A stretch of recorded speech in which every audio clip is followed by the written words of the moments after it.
luxury cars and private jets on Instagram, living like you're untouchable. The next, you're face down on a bar floor in a pool of your own blood. That's how it ended for La Flaca, another narco who thought social media clout could shield him from what his organization does to others. This La Flaca was much more brutal than the famous female Sicaria with the same nickname. He spent his days recruiting kids into a life of violence for Mexico's notorious Jalisco New Generation Cartel.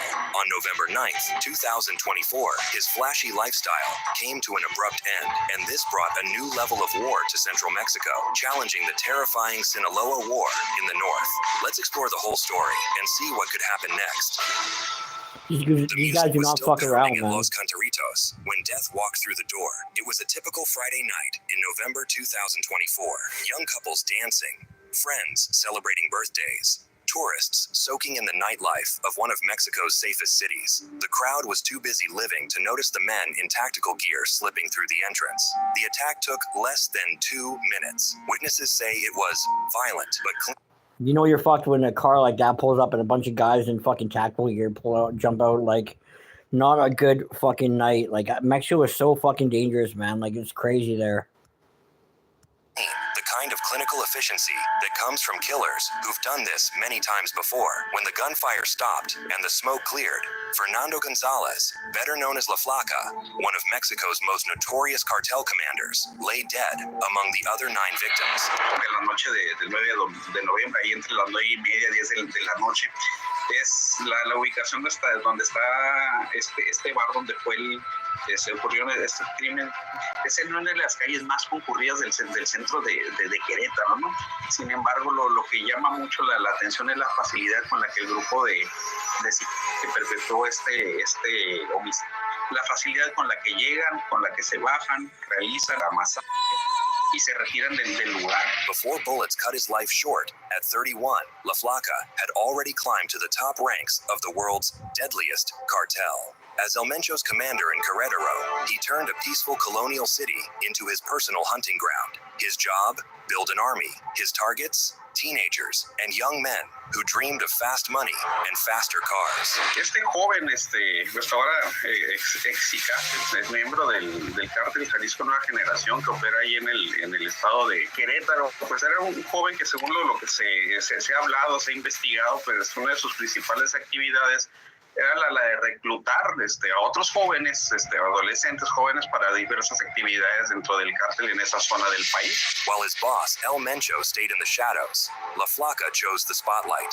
His Instagram could have been a rapper's highlight reel. Private jets touching down in exotic locations, sports cars lined up like toys, designer clothes that cost more than most Mexicans make in a year. He dated a reality TV star and lived like a celebrity. Damn. ¿Saben qué sí está muy cabrón? Que él traiga a la mujer que todos quisieran tener.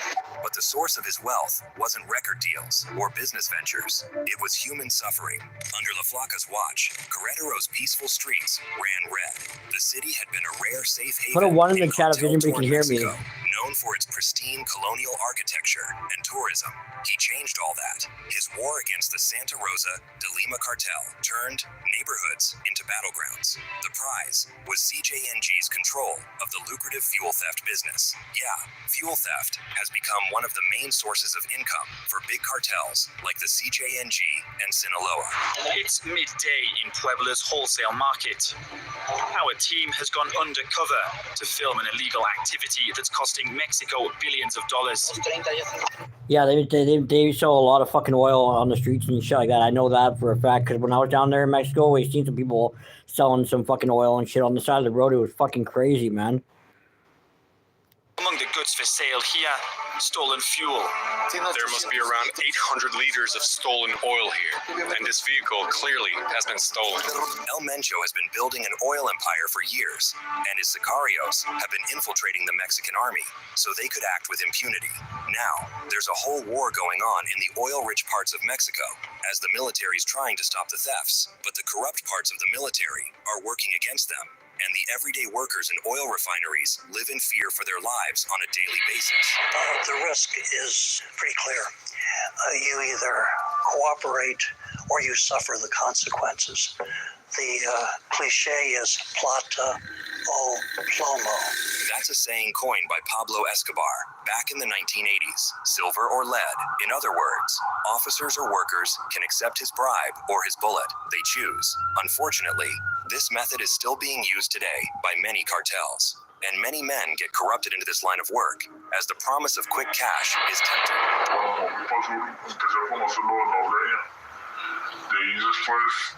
Hubo un amigo que me invitó a trabajar ahí con él y ahí empezó a explicarme lo que pagaba. Also, many of Mencho's men. That's almost just as dangerous work as the fucking cartel work, because fucking you can get blown up and shit like that anytime fucking around with those pipes and shit, man. That's fucking insane. Like, I would not want to fucking do that work, man. Fuck that, dude. Were already involved in crime, so stealing oil seems safer than what they did before.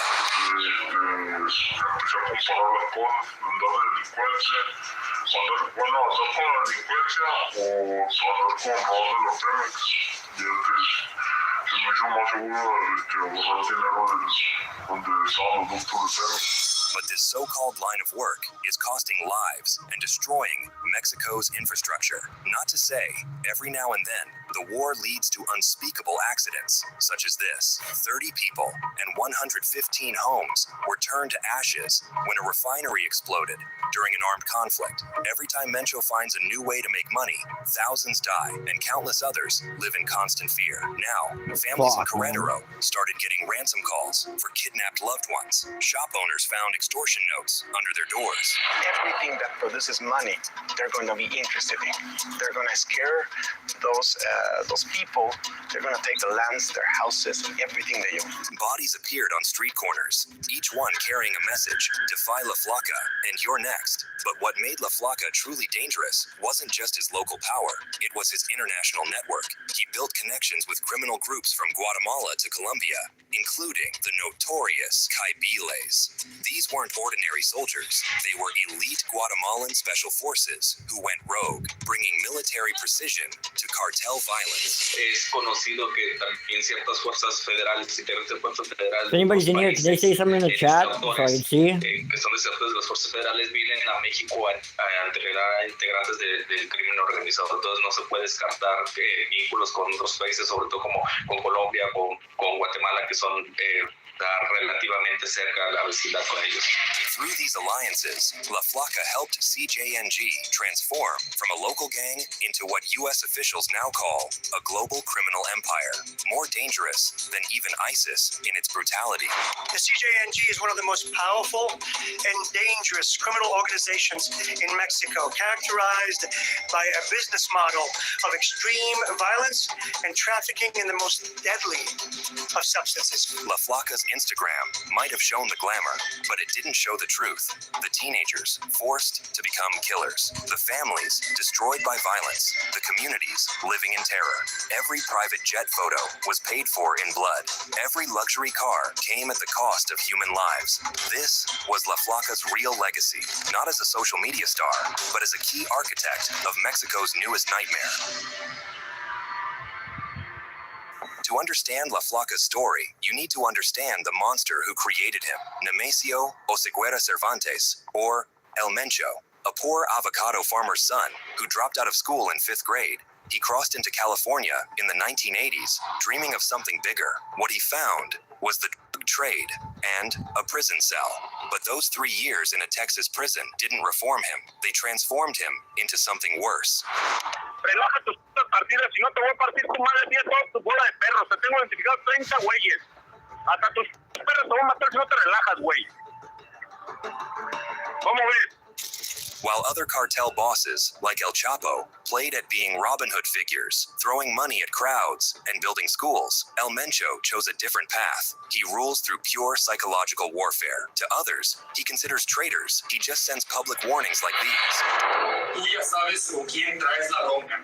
Para que sepas, aquí seguimos buscándote y no quitaremos el dedo del renglón. The DEA has watched in horror as CJNG invented new forms of cruelty, dissolving victims in acid while they're still breathing, keeping people alive for entertainment, strapping dynamite to captives and filming their final moments for social media. Come on, putting dynamite to people, that's fucking out of control, man. Like, can anybody else agree with me? That's fucking pretty outlandish. Like, how evil can you fucking get, man? Like, for real, you want to watch people just get blown up like that? That's fucking savage, man. Like, I'm sorry, but that's just too out of control for me, man.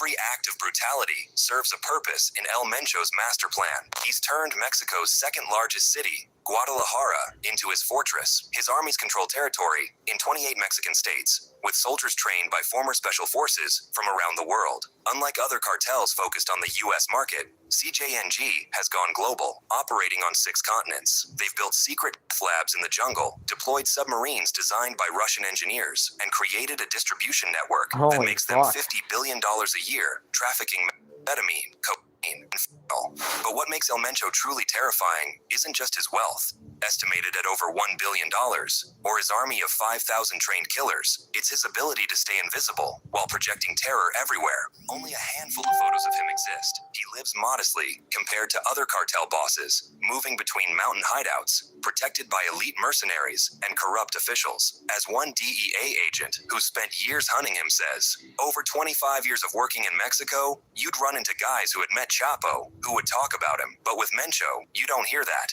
He's kind of a ghost. What truly sets CJNG apart is their military capabilities. El Mencho has built an army of over 5,000 gunmen equipped with military-grade weapons, drones, and even submarines. They dress this properly military. They also have these high-caliber guns. They have what they call those monstros, which are really basically like man-made tanks, you know? In 2015, they shot down a Mexican military helicopter with a rocket-propelled grenade, killing 9 soldiers. The Jalisco New Generation cartel took the fight to the next level, shooting down a military helicopter with a rocket-propelled grenade. This wasn't just an attack. It was a message to anyone who dared challenge CJNG's power. Fear is their currency, and they've used it successfully to get to the top. They have entire towns in their pockets. La Flaca represented everything terrifying about the new generation of cartel commanders. Young, social media savvy, and completely devoid of mercy. While old-school Narcos operated in the shadows, he built his criminal empire in broad daylight, using Instagram and TikTok to make the cartel lifestyle look irresistible to kids who saw no other way out of poverty. His recruiting tactics were engineered for maximum psychological impact. Living in a war zone where schools randomly shut down due to shootouts and businesses closed because of extortion, teenagers watched La Flaca flaunt private jets and luxury cars online. The message was clear. Join us, and you could have this too. In reality, they were walking into a deadly trap. According to Mexican authorities, La Flaca's operation worked like a pyramid scheme built on blood. Each new recruit had to bring in more members or face danger. Those who tried to leave ended up dead in ditches, their bodies mutilated as warnings to others. Bueno, ya están aquí. El que se quiere ir que se vaya ahorita. Corto. Aquí la única forma que te vayas es por las patas. But by the time most kids realized the true cost of joining, they were already too deep. Their hands already stained with blood, their souls scarred by acts of violence they couldn't take back. What makes this system truly heartbreaking is how it preys on the most vulnerable. In times of cartel war, when violence devastates local economies and tears families apart, teenagers become even easier targets. They watch their parents struggle to put food on the table. They see their neighborhoods turn into battlegrounds. Then, someone like La Flaca comes along, offering quick money, respect, and a twisted sense of family. It's a brutal equation that transforms today's victims into tomorrow's victimizers. And in a twisted... It's always going to be that money, man. Money's going to always be the root of all evil and tempt anybody. The thing is going to be quick work. You know what I mean? Might have to shoot a couple people, not a big deal, but then they realize they got to fucking cut people up and shit like that, and like dismember people and shit like that, and then they realize, what the fuck did I get myself into? But at that point, it's already too fucking late, and you're fucked. You know what I mean? And you're stuck in the fucking in the cartel. And you can't leave unless you're dead. Irony, La Flaca's death only increased the conflict in the area, which is likely to bring about more fresh recruits for El Mencho. They thought killing La Flaca would solve their problems. Instead, it unleashed a wave of violence that turned Querétaro's streets into a war zone. Within weeks, the murder rate tripled. CJNG responded the only way they know how, leaving dismembered bodies on street corners like twisted trophies. Each corpse was a message written in blood. Nobody touches El Mencho's empire and lives. But La Flaca's death was just one explosion in a chain reaction that started with El Mayo Zambada's arrest in July 2024. Yep, El Mayo. Tonight, after decades of evading authorities, two alleged leaders of Mexico's most brutal and powerful drug cartel are in U.S. custody. When Mexican authorities finally caught the last old-school cartel boss, they didn't just capture a man, they shattered a system of alliances that had kept an uneasy peace. Mayo and Chapo's kids are fighting for control of the Sinaloa cartel, and other cartels are trying to gain their territory. Cities that were tourist destinations have become battlegrounds. The streets of Culiacan, once buzzing with life, are empty, not because people are staying safe at home, but because stepping outside might mean catching a stray bullet. El Mencho watched this chaos unfold and saw an opportunity. While other cartels fight among themselves, he's building his empire through calculated terror. In CJNG territory, fear isn't just a feeling, it's a business model. This is El Mencho's Mexico now, where mothers teach their kids which streets to avoid and how to spot cartel lookouts, where every restaurant could be the scene of the next massacre, and every morning could bring new bodies on the street corner. This is a revolution in terror, and El Mencho is winning. Think cartels are just Mexico's problem? Think again. CJNG's empire doesn't stop at the border. Their distribution network floods U.S. cities with meth, cocaine, and fentanyl. What you're looking at is a series of raids.